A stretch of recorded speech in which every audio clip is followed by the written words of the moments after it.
and go right up. Boost your exposure and your credibility.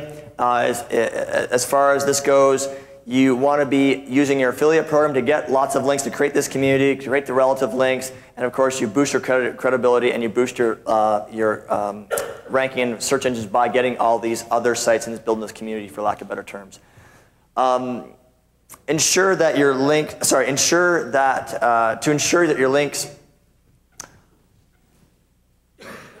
you must go into some of their source code and make sure, if you have a high traffic website, make sure that their site actually has relative keywords. For example, you may find a site that's trying to cheat, and if you're linking to them and they're driving a lot of traffic to it and they're cheating by stuffing their keywords and doing all these irrelevant keywords inside their site, that's not going to help you at all. It's probably going to hurt you. Again, these are just more of an information topic. You don't have to literally go to every single person that links to you and start looking at their source code and see what keywords they have. You just need to be aware if something goes wrong. You know the reasons why. I'm trying to educate you here, not give you all these rules. Oh yes, a lot of people trade links saying, oh, I'll put you on my links page or suggested friends page or suggested links page on this side. We go to the main page that says friends or suggested links or other places or other similar sites, whatever it may be. You click there and you go to this page that has just a ton of links on it. Again, all the search engines are getting smart, like Google, knows that's a links page and doesn't give you as much ranking, for lack of better terms, as being a URL on the main page that gets lots of traffic that isn't with a ton of other links all listed together. These search engines and the programs behind it are getting very sophisticated. Pay attention to your keyword inclusion and placement. The places to include them are in your domain name, in your title tag, in the meta description of your site, and also in your meta keywords tags. And what I'm saying here is that your keywords should be there. Don't keyword stuff them. Don't have your keyword over and over again. Don't be hiding keywords in your page. For example, things like putting keywords in your page that are the same color as your background to hide the keywords. Your color of your text is the same color as the background, so they actually don't even appear as visibly to your customers, but they're there on the page. That doesn't work anymore. All the search engines are smarter than that. Things like that. Use organic, true techniques to it's very hard to beat the computers these days. Just put your keywords in the following 4 areas. Create content-rich information pages to direct your traffic to. You can put multiple pages on your site, and what you do is you have content-rich stuff on that site, and then you have links to your sales pages, so that your search engine goes and indexes these great content-rich sites. And at the bottom, of course, if that page is ranked high in a search engine, when they read that page of all this content, of course, there's a link to your main page that sells stuff. Because your main page may not be ranked high, your content-rich pages may be ranked high. And you can keep content, you have multiple content-rich pages. One may be, I was using the dog example, one may be content-rich for having lots of different keywords on dog training. The next one may have lots of keywords on dog obedience. The next one may have lots of keywords on dog discipline. And those are 3 separate pages. At the bottom, you're all linking back to your sales page selling your dog training course or your dog shock collar. I don't know what you're doing with your dog, but whatever it may be, your dog accessories, that would drive traffic back to that main page. That's what we call information pages, but they're all content rich. Multiply and conquer is a kind of a theory we have, and not a theory, it's a practice we have, and that is you want to create a community of related sites. This could be your own community if you have a lot of different sites that are related. For example, the next one down here talks about divide your site into several interlinked mini sites, especially if you have closely related products that are in the same kind of genre, but maybe actually a little different. I'm just going to say you have personal growth products. Well, you could have 3 or 4 different mini sites. They're all in different domains of personal growth, linking to each other. As long as they're content rich and they have stuff on them, you actually get a good ranking from that. You're treating it properly. You can create a community by not just having those sites itself. You can actually have other sites out there that are in your realm, friends you have, communities, people that you've met in forums, people that you know because they're part of your affiliate program, and you can create a community. You've probably seen those web link programs where there's about 10, 20, 50, sometimes even 100 people that link to each other as a coalition to say, let's link together and we'll all get ranked higher by having all these links and make all of our pages more relevant because we're all related, we're all playing by the rules. So you can do that too if you want to, not just creating your own community with your own websites, with your own separate products on individual domains. You can do it by finding other people out there that have similar sites and want to partner with you, and you all get ranked higher. As long as you're non-competitive and complementary to you, it's great. Other sites you can sites you can submit to are online directories. Here's 3 of them right now. The most important one is dmoz.org. That also powers a lot of search engines out there. And then of course you have Lycos and about.com. You have to submit to these separately because they're not a search engine. They won't go spider your page. You want to submit to the smaller search engines that are topic specific. I'll give you an example of this. Search engines like gigablast.com and mozdeck.com. Topic specific are going to be like geniusfind.com. There's a list of the different specialty search engines. A great way to find all a list of these specialty smaller search engines, which aren't going to drive you a lot of traffic, but they're right in your niche, is Web Position Gold. If you have that piece of software, it's like $150. It's really inexpensive. It has a list of most of these specialized search engines. You can just click off which ones you want to actually submit to, press a button, it'll submit you to all these specialized searches. So it's another way to gain a little bit of traffic. You want to focus on the big 3, but this is a way to get a little bit extra traffic for almost nowhere. Just use Web Position Gold, click on the ones that are specific to your niche. A great thing to do is check out what's happening on your competitors. This is assuming your competitors are actually ranked high. If your competitors are buried in the 100th ranking or 100th ranking or list in Yahoo or Google search, you don't care about it. But if they're ranked in the top 10, top 20, go into the actual source code and see what they're doing and learn from that. Again, you can use Web Position Gold to do a lot of this stuff for you. It ranks your keyword density and so on, helps you get ranked high, but these are some more advanced things you can do. Check out what the top 10 people are doing. If you type in, I've been using a lot of examples, I'm trying to use a different example today. If you type in chiropractors or chiropractors in Seattle or wherever it may be in the search engine, all these chiropractors come up. The top 10 chiropractors are listed in the top 10 for a reason. They have something on their site that makes them top 10. So go into their site, look at their Google page rank, look at their Alexa ranking, look how many links they have coming. Are they highly linked around the web? Is that what's getting them so high? Or they're using the right content-rich website and have different keywords in their actual content that you can mimic from, you can learn from, you can model after to also get that same ranking. So learn from someone that's already there doing it in the top 10 and how you can mimic off them. That may be your competitor, that may be a complementary site. Here's some SE tools. We talked about some of these already. We talked about the Google page rank, but this is where you actually go to learn about PageRank is google.com/technology. We talked about Word Tracker. Again, we'll give you all these URLs. You don't have to write them down. We'll email them to you. And webpositiongold.com is the software we use. We're actually a reseller for it. It's the one piece of software we've never built because we can't do a better job than they can. They're awesome at doing it. We don't even bother trying to compete with them because they're really, really good. The other software we have, the email software, the affiliate software, the desktop marketer software. Nobody else was doing it when we built it, or we want to do certain things from a marketer's point of view, not from a programmer's point of view. So we built it ourselves and produced it ourselves because it's the best out there. In this case, we couldn't produce anything better than these guys, so we can actually go with these guys and distribute for them. You can get it at webpositiongold.com if you like. Okay, the top search engines to focus on by far are the 2 pay-per-clicks and the 3 major free ones. Pay-per-clicks are Overture and of course Google AdWords. From there you can go into, and I gave you that URL on Friday, pay-per-click-search-engines.com. I'll email it to you too. Pay-per-click-search-engines.com lists 600 pay-per-click search engines. Only the about top 10 will give you any kind of traffic, and it's pretty minimal as a percentage compared to what you get from Overture and Google. Those are the ones that have so many partners and so many searches.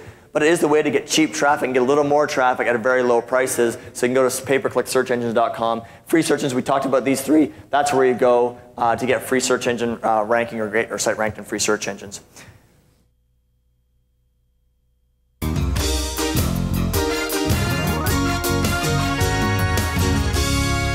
We're going to talk a little bit about sales copy. As I mentioned before, sales copy is probably the most, well, I mentioned before being on Friday, sales copy is probably the most underutilized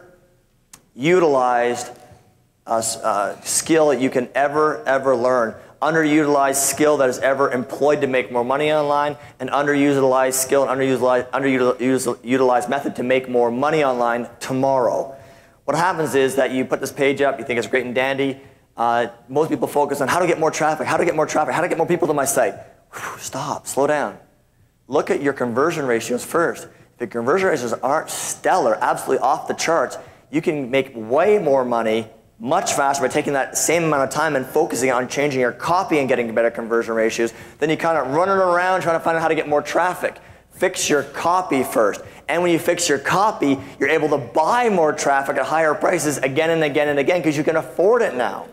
For example, you focus on your copy and you're pulling out 1% conversion ratio and you turn it into a 3% conversion ratio. In other words, for every 100 visitors that come in, instead of 1 buying, 3 buy, you've now tripled your gross sales. Tripled your gross sales by just changing the copy. You can change your copy in literally a couple of minutes or a couple of hours, depending on how much work you want to put into it. Put it up online, and by tomorrow morning, you will know if that thing works and how much money you're going to make in difference compared to the old copy. It's a very powerful technique. You heard Jermaine Griggs' story on stage on Friday, if you're here in the morning, about how he went from $50 a day, $50 a day writing a little short copy on a site, went to long copy and went to $1,500 a day. Like that. One change, you go from $50 a day to $1,500 a day. I don't know what percent increase is that, but it's got to be a 2,000 to 3,000% increase just by changing your copy. That's the power of copy. Don't underestimate it. Please, please don't. A lot of people don't know how to do copy, so like, whatever, I'm going to go work on traffic. It seems easier to do. Focus on copy. It's one of the most important skills you can learn. We're going to go over some more advanced stuff today. I'm going to put in some really important things of a summary of what you want to learn about copy, some overviews. But the most important thing you need to take home today, if you're going to learn something about copy and you want to kind of have the guts of what copy is all about, copy is all about what's in it for me. Everything that you write, you need to be answering the question, what's in it for me? When someone's looking at your email, they're thinking, what's in it for me? And you better have thought about that when you write it. They're going to be looking at it going, what's in it for me? Why should I bother reading this email? Why should I click on this? Why should I look at this? Why should I pay attention to you? What's in it for me? They don't care about your mission statement. They don't care about your customer service. They don't care about how big you are, how small you are. They care about what's in it for me. How is reading that email, how is clicking your website, how is buying your product, how is subscribing to your e-zine going to make their life better? Buy something cheaper, make more money, make, whatever, reduce their back pain, help them save money on a car. Whatever it is, you need to show them what's in it for me, otherwise you lose them. And everything you do when you write copy should be that mindset. If you get that alone, you've got half the battle of writing copy or more. What's in it for me? What's in it for me? What's in it for me? All right, we're doing some tips here. Most common mistake, of course, is people using short copy versus long copy. People, think, oh, nobody's going to read 10 pages when I'm selling a $19.95 product, $19.95. No way. I've proven it time and time again. I have never, ever, to this day, ever had short copy outperform long copy. For that fact, I have had a situation where I have long copy, reduced it down into many different versions of short copy, and every time sales have dropped anywhere between 30 and 70%. 70% by going shorter. You think, oh, it's too long, nobody's going to read it. People will read your copy as long, forever and ever and ever, until it gets boring. I want you to understand that. You keep writing and writing and writing until it gets boring. When it's boring, that's where you stop. I have a 12 to 13 page sales letter for Car Secrets Revealed that I haven't changed in probably 7 years or more that sells a $29 product. And every time I've done something where I've scrunched it down to one page, sales drop by 50 to 70%. I've even done it where I keep all the same copy, but then have a block of stuff, have a couple of headlines, and then say link here for all the bullets, and have a pop-up box that comes up to link all the different, to break up the copy so it's not as long, it's only like 1 or 3 pages deep. But then they can link off and get more information so if they want more information about all the different specific sections. Response drops by 50 to 70%. I have never, ever, ever, ever had short copy outperform long copy except for catalog-oriented sites in general. We're going to talk about short copy, long copy here. That's one of the most biggest mistakes. My site doesn't apply to long copy. I have 7 products. I don't care if you have 7 products. You should have a long copy sales letter for each product. You have 25, 30, I may change my mind about that, but 7, you should have individual. I have more than 7 products, and every single product I have has a long copy sales letter. You drive them to the landing page, that long copy sales letter, get them to make one decision, one action, buy or subscribe to my newsletter or get out. I know you guys laughed back on Friday about that. Get out? Yes, get out. Get away from me, don't come back, buy. That's horrible. Out of 100 people that come to my website, I'm going to tell 98, see ya. That's shocking, and that's okay, because 98% of the people are not going to buy from you. They never will. You want them to leave. Don't let them waste your time. Don't waste theirs. Focus on making one decision, subscribe to your newsletter, or buy your product, or leave. Once you have that, then you can back end and market them via email again and again and again to show them all your other wonderful 6 other products. Make one decision first. Okay, moving on. I got to go a little faster than this. When you need long copy, don't even bother writing this down because it's very simple. You're selling one product, you're selling a service, you're selling info product, you're selling membership. If you sell one product with a limited variation of it, but the same compelling benefits, it doesn't matter. If you're selling water filters with 3 different versions, you need long copy, selling the water filters, and then an option to pick which one they want at the end. The gold version, the standard version, the gold version, and the pro version that has all these special bells and whistles on it. That's the point I'm trying to get to here, okay? When you need short copy is a catalog style site. The catalog style site has very different products. For example, you have baby shower gift baskets. You may have gardening tools, all these different types of gardening tools. And CDs from theme music from the 80s TV shows. Those are very specific. You may have a very big list of them. And generally speaking, people are looking for these types of things. People go online saying, I'm looking for 80s music. I'm looking for a cool gardening tool. I am looking for gift baskets or something to do with a gift for a baby shower. But they don't go online, in my case, looking for buy information on how to buy a new car inexpensively. They expect to go online and find that information for free. They go online going, I need to know how I don't get ripped off tomorrow when I go to buy a new car. My job is to convert that yearn for information into buying my product, that my product is going to solve their problem. They won't get ripped off if they spend $29.95. And you can't get this information anywhere else online. That's my job, okay? That's why I have long copy. Common mistakes. Mistake number 1, offering multiple unrelated products on the same site. It really dilutes their effectiveness of the copy. Do not offer multiple unrelated. I have people that have the flea market say, well, I have 3 businesses. I don't want to waste the money having 3 domains, so I'm going to put up my flypaper business, my MLM on making money, and my cat food business. Whoa. What boat did you fall off of? I mean, it doesn't make any sense. You want to focus them. You have a separate cat food site, a separate, I don't know what I said. I did it on the fly or whatever the other 2 things I said.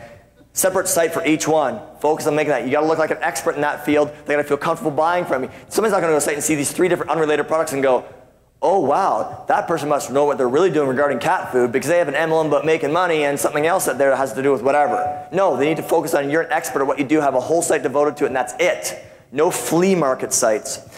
Mistake number 2, trying to sell a service and a loosely related product on the same site. Do not do this. Make a decision on what you want them to buy first. The service or the product. You pick. And then in the back end, even on the order form, you can have the value add where they can check off and order the product or order the service as a value add. Or on the response page like we told you on Friday, how after they order they press submit on the response page that comes up and you have another product for sale. Remember the value adds, 30% of people will add to their order that secondary product right on the order form just by you having it there. And then of course in the response page you have another opportunity to sell them something else. That's where you put your related products, not on the main page. Don't try to make them buy one buying decision. Then once they got the credit card out, they're putting all their information. It's like, oh, if you bought XYZ, this really complements with ABC product. Here's a little description of it. Check this box off. You'd like to add this to your order. 30% of people will check that box off and go, yes, that sounds like a good complementary product. I'll take that too. And then of course the response page, you can do that again. I just already mentioned this, trying to pass off a 5 to 10 product business as a catalog site. Sometimes if you're totally unrelated products, yes, it makes sense to do a catalog site. But generally speaking, if you have 5 different, 7, 8 different products on personal growth, it may be independent products, but you need to pick one product you're going to sell as a lead product, and then you're going to introduce them to your other 6 or 7 of them after you get their first sale, or as you get their email address and introduce them to different products over the different months. Don't go for the smorgasbord thinking that they're going to buy everything in one or give them the option to buy too many products in one spot. They won't make the decision. There's too many buying decisions to make. Those move on because there's 100 other sites to go to. Okay. Do you sell all your products on one sales page or do you need multiple sites? A couple things to consider here. Needed multiple sites if product has more than a couple of benefits that require explanation. Product is something that people do not come online actively looking for to buy. We talked about this. I go looking to buy CDs. I go looking to buy an interesting gardening tool I can't get at my local gardening store because they're a small little gardening store. They don't have all these cool weasel tools that you see on TV. I go looking to buy that online. I don't go looking to buy information on how to, I don't go looking to buy a product that's going to solve my arthritis, how I can help. I just found I just had cancer and how I can, and what services out there that help me to try to reduce the chance of it actually procuring into more or taking effectiveness upon me. I don't go looking for how to buy, for a book on buying a new car. I go looking to how not to get ripped off and I go to the car shop tomorrow to buy a new car. I don't not looking going, I think I'm going to go buy a book today. on how to buy a new car. You go online going, I need to find information how to get ripped off. And you expect to get that information for free. So again, make a decision. Are they coming to buy your product online? Are they searching for your product specifically? Or are they searching for information about this and you're solving a problem by them buying your product or service? And then of course, you're selling a product and a service in the same web page. You usually want to have multiple sales pages, meaning multiple actual sales letters. All right, some 5 advanced copy secrets. This assumes that you're understanding the basics of sales copy. I'm just going to show you some hot tips from our latest results. So first, test your headline with and without leader text above it. The trend is moving towards less leader text. And what I mean leader text, I don't have an example for you right here, but you've probably seen headlines that say, you've even seen them in my headlines, you've looked at my sales letters, the big bold headline, but right above it, it has some copy that says, after many months of thinking about it and deciding if I'm going to launch this new product, I decided to save you tons of money by that's called leader text. Leader text is going away of the wind, so get rid of that. People are making stay or go decisions much faster, so get rid of the leader text, just have the main headline there, and the benefits really need to jump out immediately. The second thing about the headlines is you need to start worrying about line breaks and formatting of your headlines. So bolding, italics, underlining, caps, and strategic line breaks are where it makes sense to get full thoughts into your actual line. Let me give you an example of this. It'll dramatically increase your response. This one here, weight loss program will show you how to quickly lose weight. Before you look at the bottom one, look at the top one. Just be with me, here with me first, stay with me for a second. To quickly lose weight is not a really good statement. You probably want to have how to quickly lose weight. You probably want a line break there, or you want a line break there. Show you how to quickly lose weight. To quickly lose weight doesn't have enough of a benefit statement for me. Also, too, it's very not specific. You want to put specifics in there. You want to have specific line breaks too, and you also want to use highlighting, bolding, and italicized to really raise out certain points as separate statements, as separate phrases. For example, work at home mom reveals, so a connection here. Work at home mom, I can connect with that. I know it's somebody that maybe found something really interesting. It's not just some big corporation trying to sell me something. Work at home mom, wow, somebody's really, you can make much more connection to a human being. Reveals how you can lose 10 pounds, specific results in less than 14 days. Specific results. Look how the italicized here in less than 14 days is different because we're trying to highlight in less than 14 days. We're also trying to highlight how you can lose 10 pounds. Exercising only 5 minutes per day. Again, specifics. Only is highlighted to create an only. This is a big deal. This headline, I think you'd all agree, would much outperform. Is that a word? Would much outperform?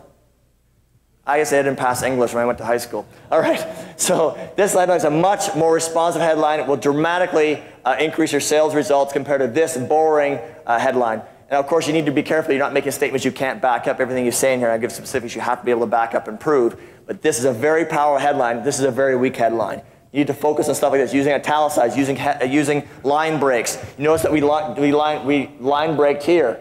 Less than 14 days. I would never line break right here where I said less than 14, then drop down and say days.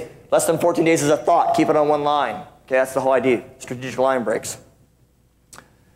All right, advanced copy number 3. You want to create a problem in the first 2 to 3 paragraphs of your sales letters, and if you want to be very descriptive, you want people to really feel this pain.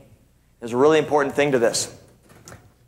You want to emphasize solving the problem, not the problem itself. Let me go back. You should create a problem in the first 2 to 3 paragraphs of the sales letter and be descriptive. The point of this whole thing, this whole slide is, you want your readers to feel the pain. They've got a problem they don't even know about. This is the problem. Be very careful. So I'm going to the next slide here. Very careful that you don't emphasize the problem too much. You emphasize on the benefits of solving the problem. If you talk about the problem too much, you're just going to lose the reader totally. He's like, I don't want to hear about this. Give me the example. Here we go. So, email marketing can be very frustrating, and it can produce very disappointing results. On the other hand, if you're educated and you know what works, what doesn't, and how to avoid the dangers and pitfalls, you dramatically increase the income of your online business. Saying, here's a problem. Email has disappointing results. Even if you went up a little bit further, you can actually see the facts. The facts are, if you're not properly educated about it, if you don't know much about being avoided and accused of spamming, if you don't know how to format your email results are disappointing. But don't worry, you can dramatically increase the income of your online business if you are educated. Again, a problem, a solution, right there in just a few lines. Now it's my job to build up the value of my solution, not to keep stating this problem over and over again. Okay? Do you guys understand that? Nod your head if you understand that. Yes. This is all about writing good copy. Again, copy is probably one of the most important things you can ever learn how to do. Copy will make you rich. Advanced copywriting secrets, you tell a story. You'll notice that we always tell a story. We always lead them with something. Even if it's just a couple of lines, we always tell a story. Why you're selling this product, why you develop this product, what you're doing when you develop this product. I was on a beach in Hawaii just a couple of weeks ago and I got this great idea in my head. I can't believe I didn't think about it 3 weeks ago. I decided to blah, blah, blah, blah, blah, blah, blah, blah, blah. Story. It's going to help them identify with you. It's going to help create this identity with you. And of course, more rapport, more credibility means more profits. They're going to buy from you again and again and again. Here's an example of what it looks like. For the last 5 years, I pulled out all the stops trying to teach people how to implement the same strategies that I've personally used to generate $2.4 million a year with email marketing. They go on to say, if you don't know what email marketing is all about, then click here and it goes to a little pop-up to explain how important email is, because I'm trying to also reach the advanced market and the newbie market. So I have this for the newbie market in case they don't understand.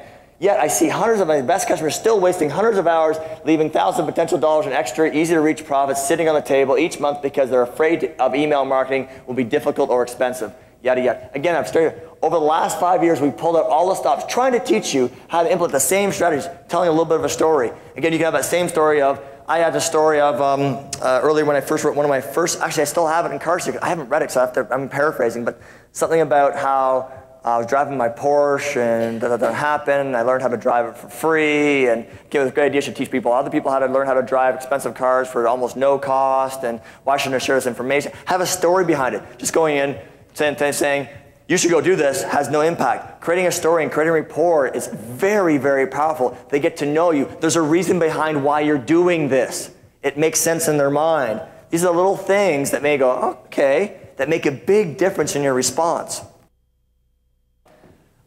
This is my own terminology. I invented this word called the SCAN test. I don't think it's ever been taught before. I've never taught it before in rooms. This is something that's totally new. If you own every single thing I own, you've been to every event I've ever spoke at, you've never heard this before. The SCAN test is something that we've been using a very long time, and I've just kind of isolated it down into being able to explain it now. The SCAN test is when someone comes to your webpage, they don't actually read the first word. They don't read the first headline. They don't read the whole thing like you think they do. What they do is they start at the top, and they scroll down your page, and everything that jumps out at them, they read.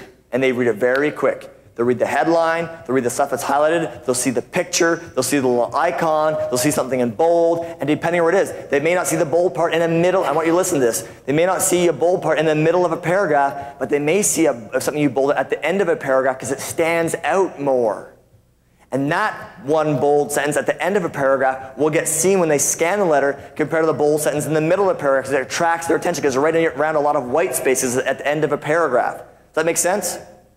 So what's called pass the SCAN test. I make a decision if I'm going to commit to reading this long copy by passing the SCAN test. Meaning that when I scroll down, things that jump out at me should be going, wow, I didn't know that. Ooh, I want to learn that. That's interesting.